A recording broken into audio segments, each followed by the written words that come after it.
Les différents types de moteurs et leur utilisation. Les différents types de moteurs et leur utilisation à l'achat d'un moteur, on se demande souvent quelle technologie, courant alternatif ou courant continu, est la meilleure. Mais cela dépend en fait de l'application et du budget. Moteur à courant alternatif. Les moteurs à courant alternatif font preuve d'une grande souplesse en termes de fonctionnalité, comme notamment le contrôle de vitesse et sont largement employés dans l'industrie. Comparés aux moteurs d'essai, voici certains des principaux avantages: faible consommation au démarrage, accélération contrôlée, vitesse de fonctionnement ajustable, courant de démarrage contrôlé, limite de couple ajustable, perturbation réduite de la ligne de puissance. Concernant le variateur de vitesse, la tendance actuelle consiste à ajouter davantage de fonctionnalités, dont un contrôleur à logique programmable PLC, avantageux pour les utilisateurs chevronnés, mais nécessitant une expertise technique supérieure lors de la maintenance. Les types de moteurs à courant alternatif comprennent les moteurs synchrones. Dans ce type de moteur, la rotation du rotor est synchronisée avec la fréquence du courant d'alimentation et la vitesse reste constante sous charge variable, ce qui le rend idéal pour du matériel de pilotage à vitesse constante, et il est utilisé dans les appareils de positionnement de grande précision comme les robots, l'instrumentation, les machines et le contrôle de processus.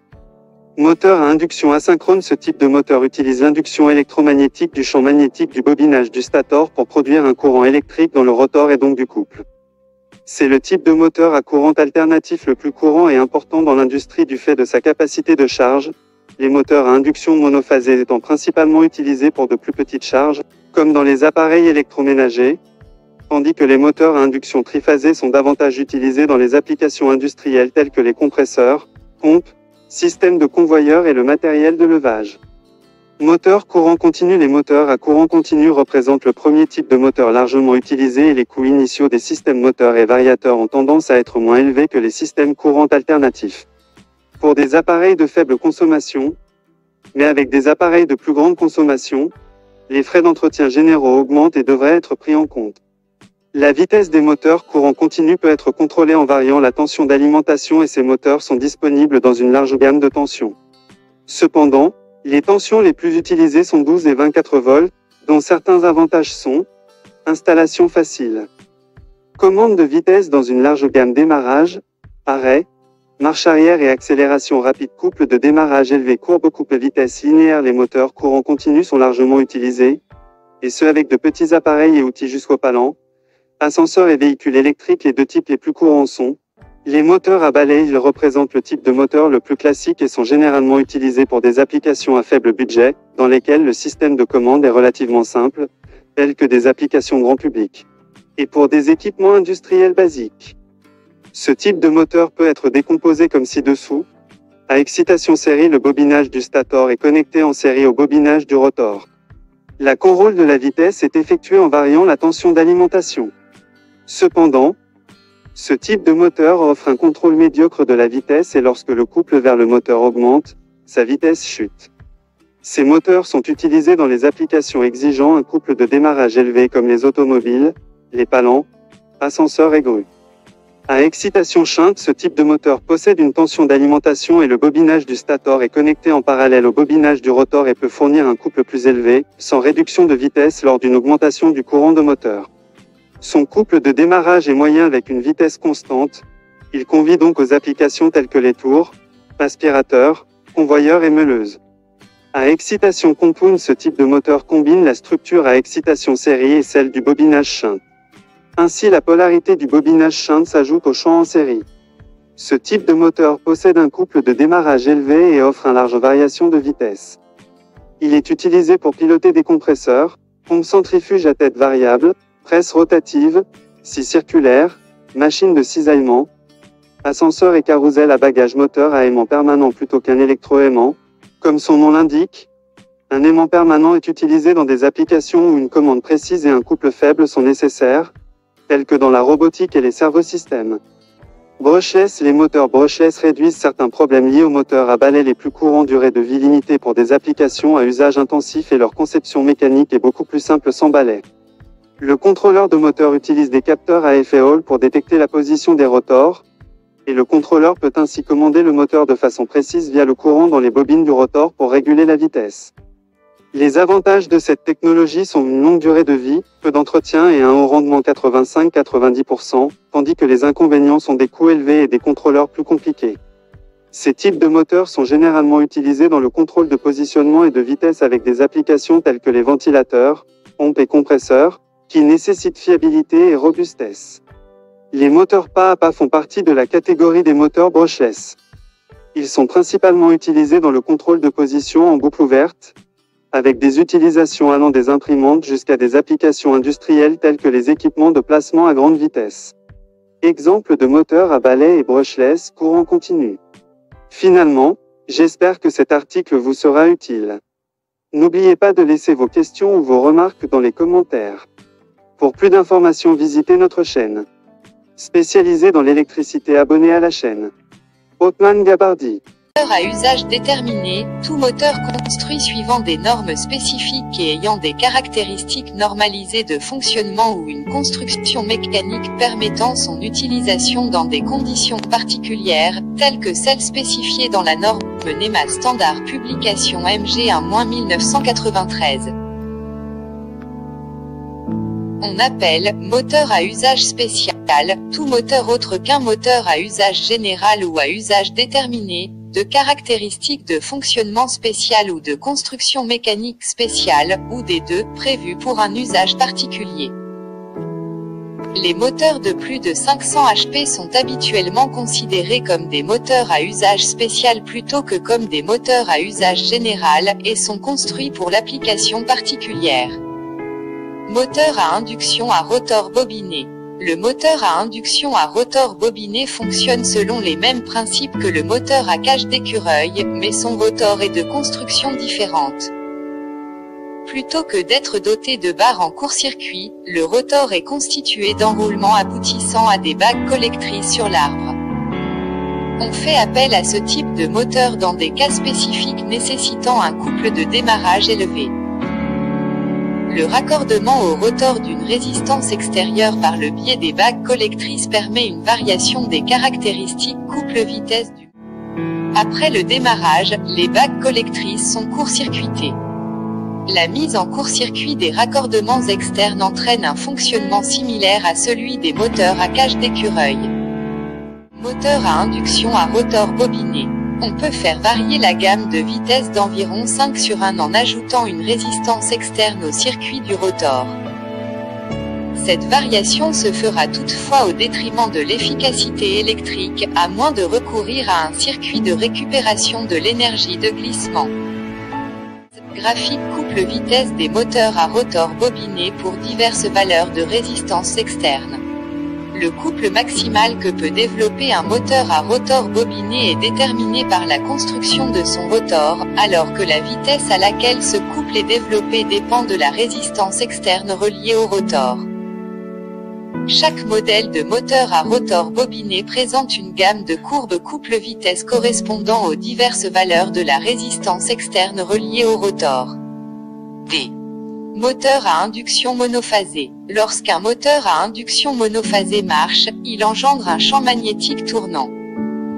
Mais avant que le rotor commence à tourner, le stator ne génère qu'un champ stationnaire pulsatoire.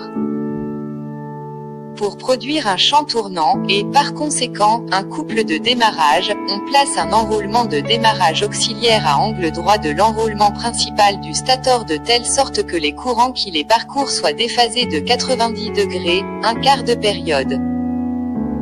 Le champ magnétique est alors décalé de 90 degrés par rapport à l'alignement du champ initial et le rotor tend à s'aligner avec les pôles magnétiques, créant ainsi un couple de démarrage. L'emplacement physique de l'enroulement de démarrage et sa polarité par rapport à l'enroulement principal font que le moteur tourne en permanence dans le même sens après avoir été démarré. Une fois le moteur en marche, l'enroulement auxiliaire est souvent débranché du circuit à l'aide d'un interrupteur centrifuge. Un enroulement de démarrage défectueux va se traduire par un faible bourdonnement du moteur que l'on pourra démarrer dans un sens ou dans l'autre en lui imprimant à la main et avec précaution une légère rotation. On utilise les moteurs à induction monophasée là où l'on ne dispose pas d'un réseau électrique triphasé et, en général, dans la gamme de puissance allant de moins d'un HP à 10 HP. Des moteurs monophasés de plus de 10 HP existent et on les utilise avec des dispositifs électroniques de puissance pour limiter les courants de démarrage qui seraient sans cela à induction monophasée C. A. Ref. 23. Type de moteur couple de démarrage rendement domaine d'emploi bac de déphasage peu élevé ventilateur à entraînement direct à enroulement auxiliaire de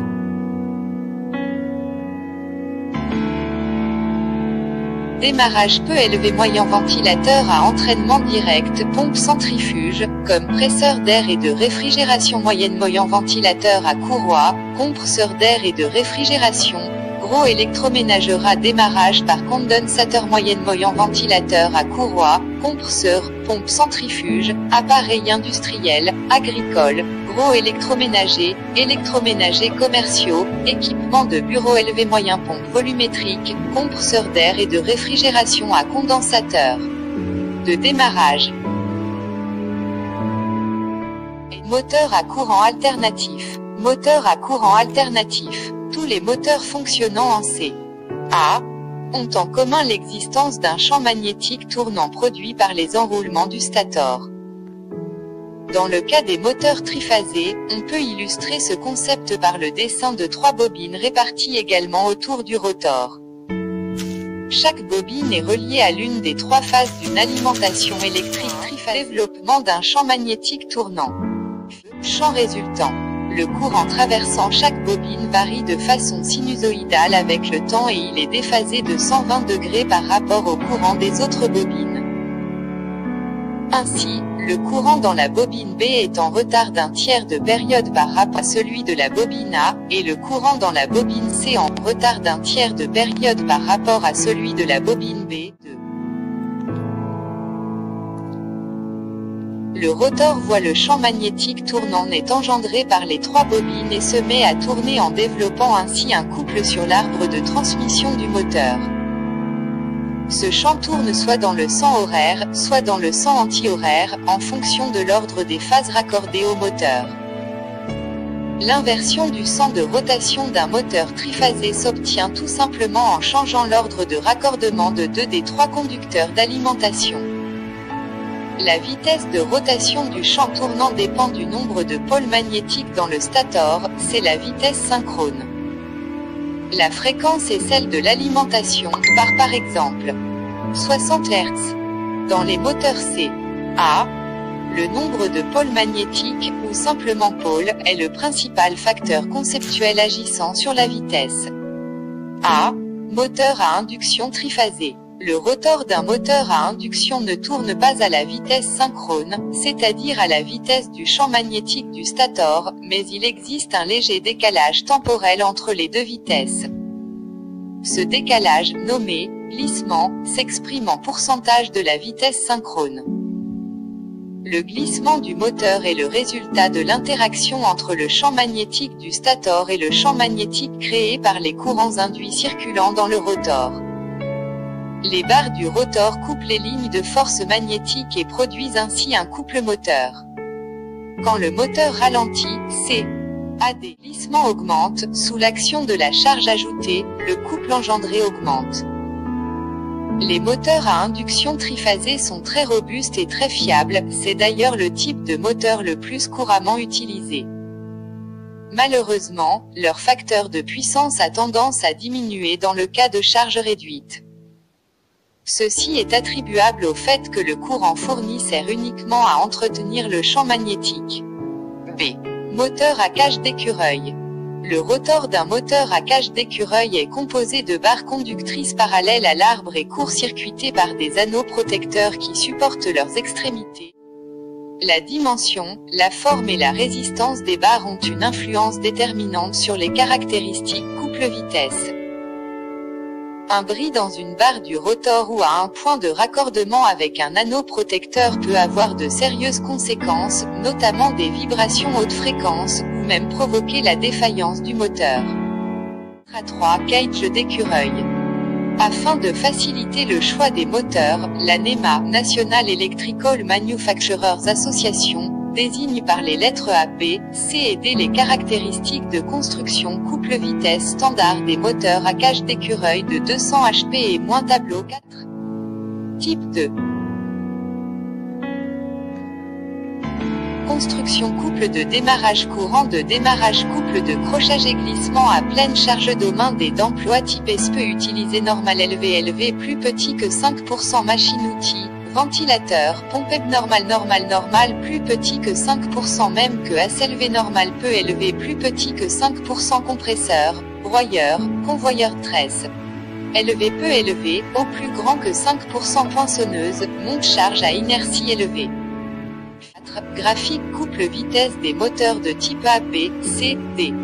Les moteurs de type B sont les plus courants et conviennent à la plupart des applications. Les moteurs de type A ne sont généralement plus spécifiés à l'heure actuelle en raison de leur courant de démarrage élevé. On leur préférera des moteurs de type B. On désigne également les types de moteurs comme étant à usage général, déterminé ou spécial. On appelle moteur à usage général tout moteur qui est construit suivant des caractéristiques normalisées comme celles spécifiées dans la norme NEMA standard publication MG1-1993, paragraphe 14. 02. On appelle moteur. Othman Gabardi vous présente chaîne spécialisée, électricité, industrielle. Cet article traite moteur asynchrone et synchrone. Lequel choisir? Le secteur industriel fait la part belle aux moteurs asynchrones et aux moteurs synchrones pour les applications électriques. Si les deux moteurs sont constitués d'une partie fixe appelée stator et d'une partie mobile, le rotor, les différences entre ces deux types de moteurs ne sont pas toujours évidentes, pour les professionnels comme pour les amateurs en quête de références de qualité. Quels sont leurs atouts respectifs? En quoi se différencient-ils? Réponse de ce pas. Zoom sur le moteur synchrone. Les moteurs asynchrones et synchrones se différencient par leur rotor. Celui des moteurs synchrones est composé d'un aimant ou d'un électroaimant. Ainsi, ce rotor tourne à la vitesse de synchronisme, le moteur synchrone tourne à la même vitesse que le champ magnétique. Plus les points positifs. Grâce à ce dispositif, il n'y a pas de perte de vitesse de rotation, et ces moteurs affichent un bon rendement.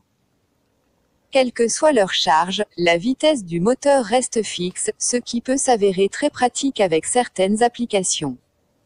Les points négatifs du moteur synchrone. Le risque de décrochage en cas de dépassement du couple maximum, et un démarrage direct impossible. Focus sur le moteur asynchrone. Le rotor du moteur asynchrone est composé d'anneaux, le rotor et le stator sont constitués de bobinages. Ensemble, ils forment une cage à écureuil. Contrairement au rotor du moteur synchrone, celui du moteur asynchrone tourne moins vite. De cette façon, il n'atteint jamais la vitesse de synchronisme, il subsiste toujours un décalage entre le champ magnétique et la vitesse de rotation de l'arbre. Les points négatifs du moteur asynchrone. Ce processus entraîne des glissements et une perte de la vitesse de rotation.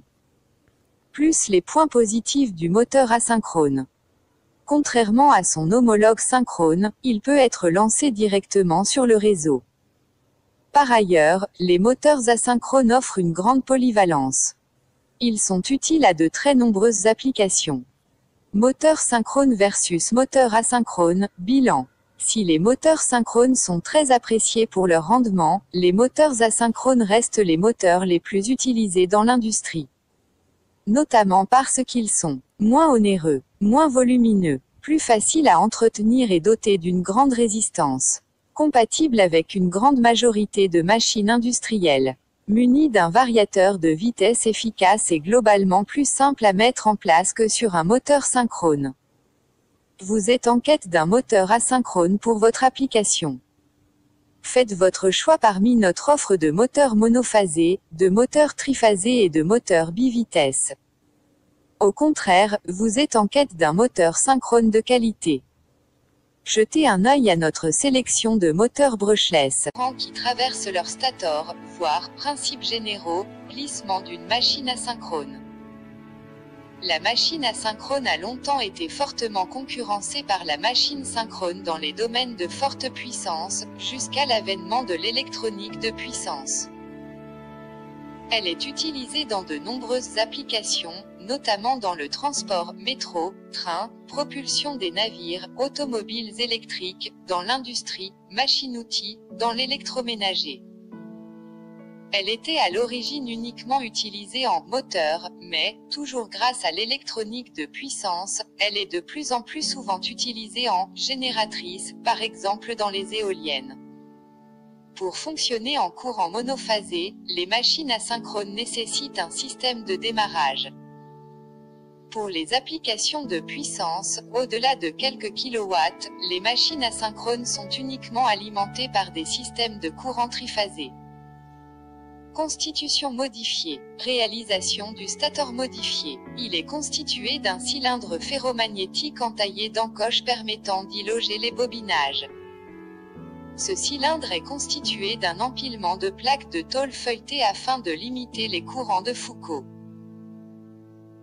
Il est courant de réaliser une protection supplémentaire contre les échauffements anormaux des bobinages en plaçant au cœur de ceux-ci soit un disjoncteur thermique, soit un capteur de température, ceci afin de couper l'alimentation électrique en cas de dépassement d'un seuil déterminé de température. Afin de réaliser le branchement de la machine au réseau, toutes les connexions sont regroupées dans un boîtier, généralement appelé par les électriciens, plaque à borne. On y retrouve donc 6 connexions pour les enroulements statoriques, plus éventuellement celle du capteur de température. Bonjour à tous, Othman Gabardi vous présente, chaîne spécialisée, électricité, industrielle. Cet article traite, principe de fonctionnement d'un moteur brushless, un moteur sans balai. Moteur sans balai. Introduction. Dans un moteur à courant continu typique, il existe des aimants permanents sur l'extérieur et une armature de filage à l'intérieur. Les aimants permanents sont fixes, de sorte qu'ils sont appelés stators. L'armature tourne, de sorte qu'il est appelé rotor. L'armature comporte un électroaimant. Lorsque vous exécutez l'électricité dans cet électroaimant, il crée un champ magnétique dans l'armature qui attire et repousse les aimants dans le stator. Donc, l'armature tourne de 180 degrés. Pour garder la filature, vous devez changer les pôles de l'électroaimant. Les balais ou charbons gèrent ce changement de polarité. Ils entrent en contact avec 2 électrodes de filage attachées à l'armature et retournent la polarité magnétique de l'électroaimant pendant qu'il tourne. C'est quoi un moteur brushless? Un moteur brushless ou un moteur sans balai est une machine électrique qui est classée dans la catégorie des machines asynchrones. Le rotor de ce moteur est composé par des aimants permanents et pourvu d'origine d'un capteur de position rotorique. Ce type de moteur ne contient aucun collecteur tournant. Ce type de moteur électrique élimine tous les inconvénients du moteur à courant continu classique. Avec l'avènement des ordinateurs bon marché et transistors de puissance, il est devenu possible de faire tourner le moteur à l'envers et éliminer les balais à charbon. Dans un moteur à courant continu sans balai, BLDC, vous mettez les aimants permanents sur le rotor et que vous déplacez les électroaimants du stator. Ensuite, vous utilisez un ordinateur connecté à transistor de forte puissance pour charger les électroaimants que l'arbre tourne. Ce système dispose de toutes sortes d'avantages. Les pôles du stator d'un moteur à 2 phases BLDC utilisés pour alimenter un ventilateur de refroidissement d'ordinateur. Le rotor a été supprimé. L'image du domaine public, parce qu'un ordinateur contrôle le moteur au lieu de balais à charbon, ce est plus précis. L'ordinateur peut également tenir compte de la vitesse du moteur dans l'équation. Cela rend les moteurs brushless plus efficaces. Il n'y a pas d'étincelles et beaucoup moins de bruit électrique. Il n'y a pas de balai à charbonnat. Avec les électroaimants sur le stator, elles sont très faciles à refroidir. Vous pouvez avoir beaucoup d'électro-aimants sur le stator pour un contrôle plus précis. Le seul inconvénient d'un moteur brushless est son coût initial plus élevé, mais vous pouvez souvent récupérer ce coût à travers la plus grande efficacité sur la durée du moteur. Avantage des entraînements avec moteur sans balai, brushless. Possibilité d'accélération élevée sans limitation due à la commutation. Temps de démarrage court, Nmax, atteint en moins d'un S. Rendement élevé sur toute la gamme de vitesses, N égale 0,94. Gamme de vitesse importante, 1750 à 7000 min. Puissance constante dans un rapport de vitesse de 4. Les moteurs brushless ont un bien meilleur rendement que les moteurs à charbon. Il en résulte de meilleures performances, une consommation réduite et enfin une possibilité d'augmenter la tension d'alimentation dans les limites admissibles par le moteur. Le résolver capteur analogique permet la génération de la position angulaire du rotor par rapport au stator du moteur permettant le contrôle du courant dans les phases. La génération de l'information vitesse de rotation du moteur. Le contrôle, en association avec une commande numérique, de la position de l'axe. Facilités accrues au niveau de la protection et de la maintenance des moteurs. Encombrement réduit. Les paramètres sont proches de ceux du moteur à courant continu. LLS sont ramenés vu côté électronique. Cette configuration de ce type de moteur simple est pas cher à fabriquer, mais il a beaucoup de problèmes. Les brosses finissent par se user. Parce que les brosses font briser les liens, vous obtenez des bruits étincelles et électriques. Les brosses de limiter la vitesse maximale du moteur. Avoir l'électro-aimant dans le centre du moteur est donc plus difficile à refroidir. L'utilisation de brosses met une limite sur le nombre de pôles de l'armature peut avoir. Fonctionnement. Fonctionnement du moteur sans balai comparé au moteur traditionnel avec balai. Un moteur brushless est constitué d'aimants permanents sur le rotor et d'un bobinage triphasé sur le stator. Il suffit de faire passer un courant dans une partie du bobinage pour créer un champ magnétique qui va attirer les aimants et les aligner avec le champ magnétique. Le bobinage est généralement en triphasé, C, A, D, qu'il est constitué de 3 groupes de bobines reliées entre elles. En alimentant successivement les groupes de bobines, le rotor va à chaque fois s'aligner sur les champs et tourner. Le moteur est simple mais la commande électronique, codeur ou contrôleur, est plus élaborée. En effet, il faut connaître à chaque instant la position du rotor et envoyer le courant dans les groupes de bobines. Celle-ci transforme le courant continu en courant triphasé à fréquence variable et va alimenter successivement les bobines, en roulement, pour créer un champ tournant et donc la rotation. Ce module électronique est également capable de régler en permanence le courant pour que le moteur fonctionne dans sa zone de rendement maximum. Ce module de commande électronique est soit directement intégré au moteur pour les petites puissances ou intégré dans un boîtier fixé sur le moteur.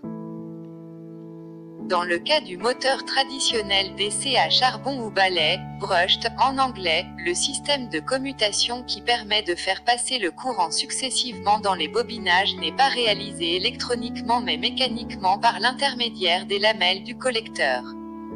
Lors de la rotation, les charbons sont successivement en contact avec ces lamelles qui vont transmettre le courant continu aux bobines.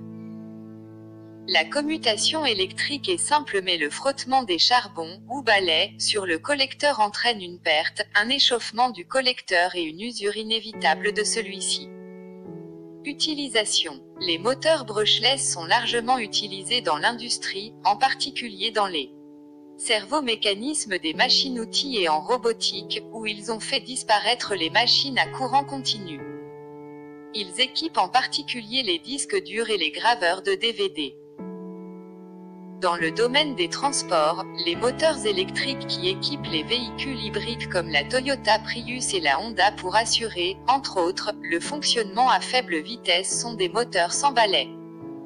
Ces moteurs équipent aussi les voitures électriques récentes. Ils sont aussi très utilisés en modélisme pour faire se mouvoir des modèles réduits d'avions, d'hélicoptères, aéromodélisme. Ils sont moins bruyants que les moteurs avec balai. Le rapport poids-puissance de ces moteurs est très favorable à leur utilisation dans ce domaine, ils permettent même dans certains cas le vol stationnaire à la verticale, voire les avions de voltige 3D. On les retrouve également dans les motorisations d'antennes paraboliques. Les différents types de moteurs brushless. Moteur brushless ou truné. Les moteurs brushless ou tuners comprenant plus de 3 bobines et 2 pôles ne font qu'une fraction de tour lorsque le champ a tourné de 180 degrés.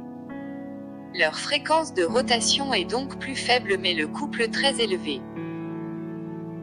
Ces moteurs brushless ou tuners sont souvent utilisés dans des applications qui nécessitent un fort couple, car ils peuvent être reliés à la charge sans nécessité de dispositif de réduction. Leur coefficient kV est relativement faible par rapport aux autres types de moteurs brushless. Chaque composant des moteurs sont de la plus haute qualité, des matériaux utilisés, de la boîte qu'ils expédient. Ils sont conçus pour fournir une énergie fiable pour votre modèle réduit d'avion à des prix abordables, offrant une solution de performance totale. Moteur brushless inruné. Les inrunners ont été les seuls moteurs brushless utilisés au début de la propulsion électrique en aéromodélisme. Ils ont le plus souvent 2 ou 4 pôles et nécessitent donc un réducteur du fait des régimes importants de rotation incompatibles avec les régimes de rotation maximaux des hélices. Leur rendement maximum est de l'ordre de 90%, mais le réducteur en aval diminue ce rendement d'environ 5%. Ils sont d'une utilisation plutôt rare aujourd'hui dans notre univers car supplantés par les outruners. On les distingue facilement par le fait que leur forme est un cylindre fixe avec seul un axe tournant à une extrémité. Moteur brushless disque. Le rotor et le stator peuvent également être constitués de 2 disques face à face, avec les rayons et les bobines répartis selon les rayons de ces 2 disques. Ce type de moteur brushless est peu employé car l'action des bobines sur les aimants crée un effort axial important qui nécessite des butées à billes conséquentes.